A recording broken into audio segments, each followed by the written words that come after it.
ब्रुशेस की ब्रशेस की बात ना आपका ब्रुशेस की नहीं नहीं नहीं मेरे ब्रुशेस की नहीं आता है मैं बांग्लादेश से आया उधर में तो ब्रुशेस की नहीं কারাকরাম হাই আমি যদি আপনাদেরকে পাঁচটা দেখাই দেখেন এখানে হচ্ছে আপনার রিভার যেটা হচ্ছে হুনজা রিভার আর হুনজা রিভারের পাশে হচ্ছে বড় বড় মাউন্টেনগুলো আপনার আত্তাবাদ লেক इसका नाम क्या है আত্তাবাদ লেক হ্যাঁ দেখেন পানিটা কত সুন্দর এবং স্বচ্ছ আমরা টানেল টুতে প্রবেশ করলাম আর আমাদের গাড়ি যাচ্ছে অন্ধকারের মধ্যে দিয়ে পাকিস্তান এক অপূর্ব সুন্দর জায়গা দুদিকে তাকালে যেন মনে হয় আল্লাহ সকল সৌন্দর্য পাকিস্তানকে দিয়ে দিয়েছে তার মধ্যে হুঞ্জাবিলি অন্যতম পাহাড় পর্বত নদী আর ভূপ্রকৃতির জন্য বিখ্যাত আর এই হুঞ্জাবিলির পাশেই পৃথিবী বিখ্যাত এক জাতির বসবাস যা তাদের দীর্ঘায়ু ও প্রতিকূল পরিবেশে বেঁচে থাকার জন্য বিখ্যাত আজকে আমরা যাচ্ছি আলিয়াবাদ থেকে হুঞ্জার লাস্ট ভিলেজ সস্ট যাওয়ার পথে দেখাবো হুঞ্জার ভূপ্রকৃতি ও বলবো তাদের জীবন কাহিনী হ্যালো ভিউয়ার্স কেমন আছেন সবাই আমি আছি আলিয়াবাদ যেটি হচ্ছে পাকিস্তানের হুঞ্জাদের একটি ছোট শহর এখান থেকে আমি যাব হচ্ছে সস্ট যেটা হুঞ্জাদের শেষ গ্রাম বলা হয় এবং তারপরে আর কোনো গ্রাম নাই তারপরে হচ্ছে আপনার কিছু দূর গেলে হচ্ছে পাকিস্তান এবং চায়না বর্ডার তো আমি এখান থেকে রওনা দেব আর এটা হচ্ছে আমার গাড়ি আমরা এখান থেকে অল্প কিছুক্ষণের মধ্যে রওনা দেব এবং আমি আমার হচ্ছে প্রথম যে দুইটা সিট বুক করছি আপনারা যখন আলিয়াবাদ আসবেন আলিয়াবাদ থেকে আপনারা সস্ট যেতে পারবেন আর এখান থেকে সস্টের দূরত্ব হচ্ছে আপনার 86 কিলোমিটার যেতে আপনাদের প্রায় 2 ঘন্টার মতো সময় লাগবে যদি রাস্তা ভালো থাকে সেক্ষেত্রে আপনারা 1 থেকে 1.5 ঘন্টার মধ্যে পৌঁছাতে পারেন তো ভাড়া হচ্ছে পার পার্সন হচ্ছে 600 টাকা নেবে আর আমি যেহেতু সামনে বসে যাব এবং আমার ব্যাকপ্যাক আছে যার কারণে হচ্ছে আমি দুইটা সিট নিছি 1200 টাকা দিয়ে সো আমাদের যাত্রা একটু পরে শুরু হবে আর আপনাদেরকে পাশের ভিউটা দেখাই এই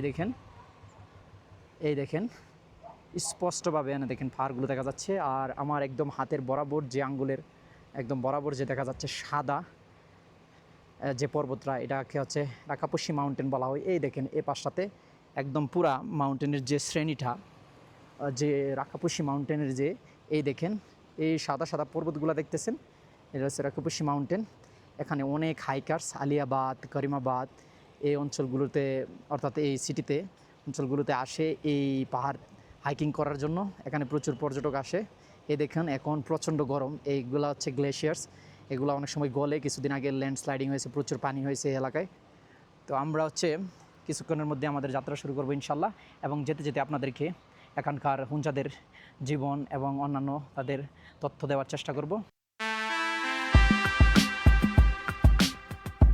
অবশেষে আমরা আমাদের যাত্রা শুরু করলাম এখন হচ্ছে ঘড়ির কাঁটা হচ্ছে 3:10 তো আমরা যাচ্ছি হচ্ছে সস্টের দিকে যেটা হুঞ্জা উপজাতিদের সর্বশেষ ভিলেজ একদম রাস্টিক এরিয়াতে আর আমরা যেখান থেকে যাচ্ছি এই হচ্ছে এরিয়াটা এটা হচ্ছে আপনার আলিয়াবাদ থেকে ওখানের দূরত্ব হচ্ছে 85 কিলোমিটার আর গাড়িতে করে যেতে হচ্ছে আপনার সময় লাগে 2 ঘন্টার মতো 1 ঘন্টা 45 মিনিট কিংবা 2 ঘন্টা সময় লাগবে তো আমরা আমাদের যাত্রা শুরু করে দিয়েছি আর এই পথ ধরে যাচ্ছি আলিয়াবাদ সিটি থেকে আপনাদের যদি দেখায় দেখেন আমার দুই পাশে হচ্ছে আপনার বড় বড় মাউন্টেন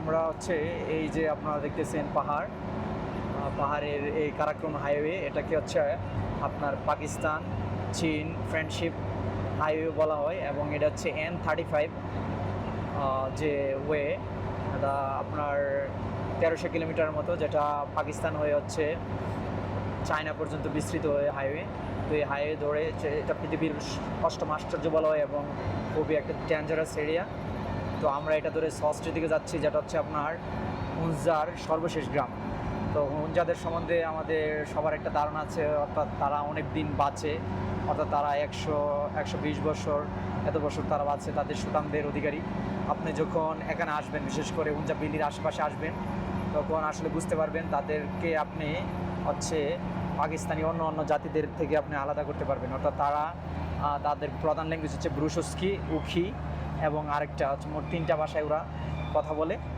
তো এখানকার জনগণপতি তারা ইভেন ইংলিশ ভালো জানে প্লাস হচ্ছে বা উর্দু কথা বলতে পারে এবং তাদের স্মার্টনেস তাদের চলাফেরা তাদের কালচার আপনি এমনিতে হচ্ছে পাকিস্তানের অন্যান্য জনগোষ্ঠী থেকে আপনি আলাদা করতে পারবেন আর তাদের একটা চমৎকার ইতিহাস রয়েছে।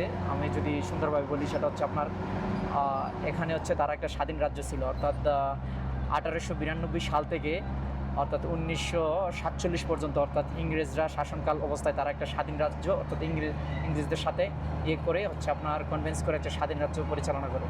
তো 1947 সালে যখন জম্মু কাশ্মীর এবং আজাদ কাশ্মীর অর্থাৎ ভারত পাকিস্তানের মধ্যে একটা যুদ্ধ সংঘটিত, তখন হচ্ছে হুনজারা সেটা হচ্ছে পাকিস্তানকে সাপোর্ট করে এবং তারা পরবর্তীতে দেখা গেছে পাকিস্তানের একটি অঙ্গরাজ্যে পরিণত হয়। এবং সেই সময় সেটা ছিল করিমাবাদ ছিল হচ্ছে দ্য ক্যাপিটাল অফ হিনজা, অর্থাৎ হুনজা প্রজাতির হচ্ছে এখানে যারা আছে উপজাতি তাদের হচ্ছে আপনার রাজধানী ছিল করিমাবাদ। আর এখানে মানুষের মধ্যে একটা মিথ আছে, সেটা হচ্ছে হুনজা জাতিদের মধ্যে কোনো ক্যান্সার কিংবা ক্যান্সার টিউমার এরকম কিছু হয় না। বিশেষ করে তারা হচ্ছে এক ধরনের অ্যাপ্রিকট নামে একটা ফল আছে সেটা খায়, তাছাড়া আরেকটা পাতা আছে তা সিদ্ধ করে পানীয় খায়। আর হুনজা প্রজাতির মধ্যে আরেকটা বৈশিষ্ট্য হচ্ছে তারা মাংস কম খায়, অর্থাৎ সিডস জাতীয় যেগুলো আপনার শিম, তারপরে অন্যান্য সিডস আছে। এবং এখানে আরেকটা জিনিস দেখলাম, তাদের বাড়িতে প্রচুর ফলের গাছ থাকে, আঙ্গুর, আপেল, পেয়ার্স, তারপরে হচ্ছে নাশপাতি, তারপর অন্যান্য যে ফল এগুলো থাকে। আর অ্যাপ্রিকটস তারা শুকিয়ে রাখে, অর্থাৎ 4 মাস ওরা এই ফলটা খায়, যার কারণে তারা খুব সুঠামদের অধিকারী। এবং ইভেন তারা প্রতিদিন তাদের একটা দৈনন্দিন জীবনের অভ্যাস, তারা আপনার 15 থেকে 20 কিলোমিটার তারা সহজে হাঁটতে পারে। এই দেখেন, এই অবস্থাটা দেখেন, কি রে ভাই, কি পাহাড়, আমার বাম পাশে ডান পাশে উভয় পাশে পাহাড়, কি খাড়া উপত্যকা দেখেন। আর আরেকটা বিষয় হচ্ছে হুনজাদের তারা হচ্ছে ইসমাইলি যে মতবাদে বিশ্বাস করে। ইসমাইলিরা হচ্ছে আপনার শিয়া সম্প্রদায়ের একটা অংশ। আর তারা হচ্ছে নবী করিম সাল্লাল্লাহু সাল্লামের হচ্ছে নবাত খতমে নবাতে বিশ্বাস করে। একটা জিনিস লক্ষ্য রাখতে পারে, তারা শিয়া হলেও নবীকে অর্থাৎ নবী করিম সাল্লাল্লাহু সাল্লামকে তারা শেষ নবী হিসাবে মানে। তবে তারা অর্থাৎ সপ্তম খলিফা হিসাবে ইসমাইল অর্থাৎ মোহাম্মদ ইবনে ইসমাইল, তো ওনাকে হচ্ছে আপনার সপ্তম খলিফা হিসাবে মান্য করে।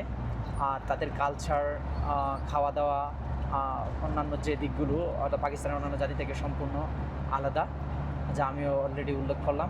এ হচ্ছে হুনজাদের সম্পূর্ণ ইতিহাস। তো চলুন আমরা ঘুরে ঘুরে আপনাদের অর্থাৎ সস যাওয়া পর্যন্ত আমাদের আশেপাশের যে ভূপ্রাকৃতিটা সেটা আপনাদেরকে দেখানোর চেষ্টা করি। আমরা এখন কারাক্রম হাইওয়ে ধরে আবার এগোচ্ছি। এই দেখেন, এদিকে পাহাড়, এই পাশে কত ভয়ানক বড় বড় পাহাড় দেখেন। নদী, এটা হচ্ছে হুনজা বিলি। এই বিলিটা হচ্ছে আপনার আলিয়াবাদের কাছে হচ্ছে নাগার যে রিভার, ওই রিভারের সাথে হচ্ছে আপনার সংযুক্ত হয়েছে। তো একটা চমৎকার জায়গা।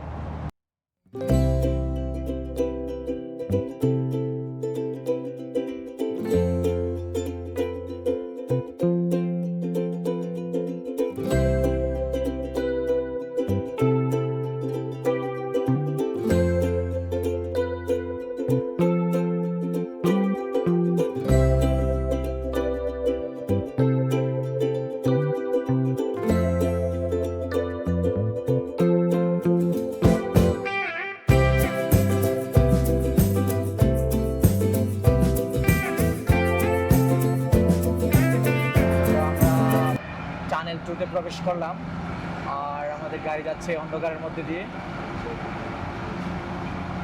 এই গাড়ির হচ্ছে আপনার আলোর স্বল্পতা রয়েছে, যার কারণে হচ্ছে সামনে বেশি দেখা যাচ্ছে না। এই দেখেন, এটা হচ্ছে আপনার আত্মাবাদ লেক। इसका नाम क्या है? আত্মাবাদ লেক। হ্যাঁ, দেখেন পানিটা কত সুন্দর এবং স্বচ্ছ। এই দেখেন, এই পাশটাতে হচ্ছে আপনার ল্যান্ডস্লাইডিং হওয়ার কারণে আমাদের গাড়ি থেকে নামতে এসেছে, কত বিপজ্জনক রাস্তা। আপনার এই পাশটাতে হচ্ছে আপনার ল্যান্ডস্লাইডিং হয়েছে, যার কারণে আমাদের গাড়ি ওখানে আটকে আছে। গাড়ি নিয়ে আছে, এই দেখেন এই পাশটা ল্যান্ডস্লাইডিং আটকে আছে। আমরা হাঁটতেছি, এতে আর একটু সামনে যেতে হবে, যাওয়ার পরে ইনশাল্লাহ আবার গাড়িতে উঠবো। খুবই রিস্কি জায়গা, কারণ যে কোনো টাইমে আপনার এ ধরনের জিনিসগুলা পাকিস্তানে অ্যাভেলেবেল ঘটে, বিশেষ করে এই কারাক্রম হাইওয়েতে ল্যান্ডস্লাইডিংয়ের পরিমাণটা একটু বেশি, রিস্কি জায়গা। তো আমরা আরেকটু হেঁটে সামনের দিকে যাবো, ওখান থেকে হচ্ছে আবার গাড়িতে উঠবো, কারণ হচ্ছে যাত্রী বেশি রাখার কারণে গাড়িটা আসতে পারতেছে না। এই দেখেন, এই পানির সাথে হচ্ছে পাথরগুলো আসছে দূর থেকে, যখন স্রোত বেশি ছিল। এখন এগুলাকে আপনার সরাইতেছে। এই দেখেন অবস্থা, পাহাড়ে ডালবে কি পরিমাণ পানি আসতেছে।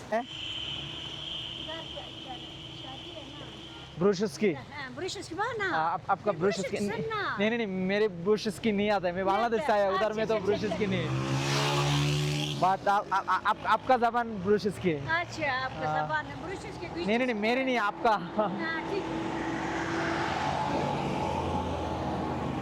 সো আমাদের গাড়ি এসে পড়ছে। তো আমাদের সাথে একটা বৃদ্ধ মহিলা ছিল, উনি হচ্ছে ব্রুশেস কি ভাষায় কথা বলে। তো উনি অনেক খুব অবাক হয়েছে আমি বাংলাদেশ থেকে আসছি। ওই ম্যান,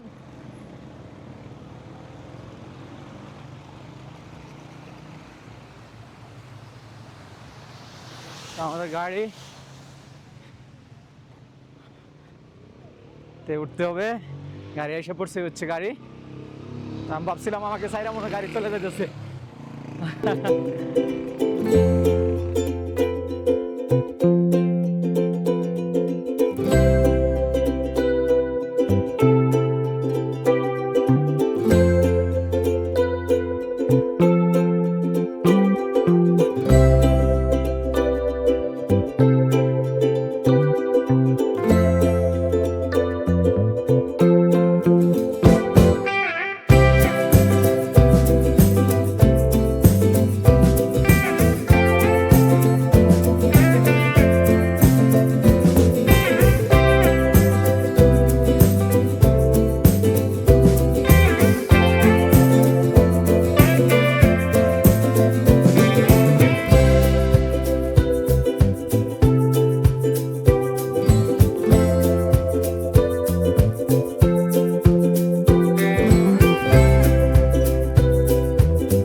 হচ্ছে আমরা সস্ট বাজারে পৌঁছালাম। এটা হচ্ছে আপনার পাকিস্তানের সর্বশেষ ভিলেজ।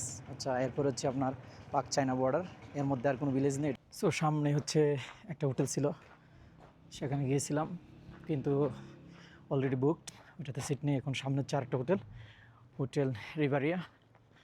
তো দেখা যায় কেন এখানে সিট পাই কি না। এই হোটেলের পিছনে দেখুন বিশাল বড় মাউন্টেন। তো আমরা হোটেল ম্যানেজারের সাথে কথা বলবো, কথা বলে চেষ্টা করবো হোটেল নিতে পারে কিনা, তারপরে হচ্ছে আপনাদের সাথে কথা হবে। তো হোটেলের ভিতরে পৌঁছলাম এবং ওনাদের সাথে কথা বলে একটা রুম নিলাম। রুমে হচ্ছে আপনার পাকিস্তানি রুপিস 3500 রুপিস নিছে। আচ্ছা, বাংলাদেশি বলে এমনিতে ওনারা 5000 টাকা চার্জ করে, বাংলাদেশি শোনার পরে হচ্ছে 1500 টাকা লেস করছে। এটা হচ্ছে আমার হোটেলের হচ্ছে ওয়েটিং রুম। আর উনি হচ্ছে আমার যে ডকুমেন্ট, প্রত্যেকটা হোটেলে হচ্ছে আপনার যারা ফরেনার থাকে তাদের ডকুমেন্ট দিতে হয়। সেটা হচ্ছে আপনার পাসপোর্ট, তারপর হচ্ছে আপনার ভিসা, অনলাইন ভিসা। তো এগুলো কমপ্লিট করার পরে উনি হচ্ছে আমার কাছে আমার রুমের কী দেবে, তারপরে আমি রুমে যাব, আপনাদেরকে রুমটা দেখাবো। আমি অবশেষে সব প্রসেসার শেষ করে রুমে আসলাম। এটা হচ্ছে আমার রুম, আমি আপনাদেরকে দেখাই। আমি অবশ্য একা থাকবো, কিন্তু আপনার 2টা সিট রয়েছে। এ হচ্ছে একটা সিট, এ হচ্ছে আরেকটা সিট, আর এটা হচ্ছে মিরর আমার রুমের। তারপরে এখান থেকে যদি আমি আপনাদেরকে বাইরের দৃশ্যটা দেখাই, এখানে হচ্ছে পাশে হচ্ছে গুঞ্জা রিভার, আর এটা হচ্ছে আপনার থাকার কারণে খোলা যাচ্ছে না। আর উপরে দেখেন মাউন্টেনটা, বিশাল বড় মাউন্টেন।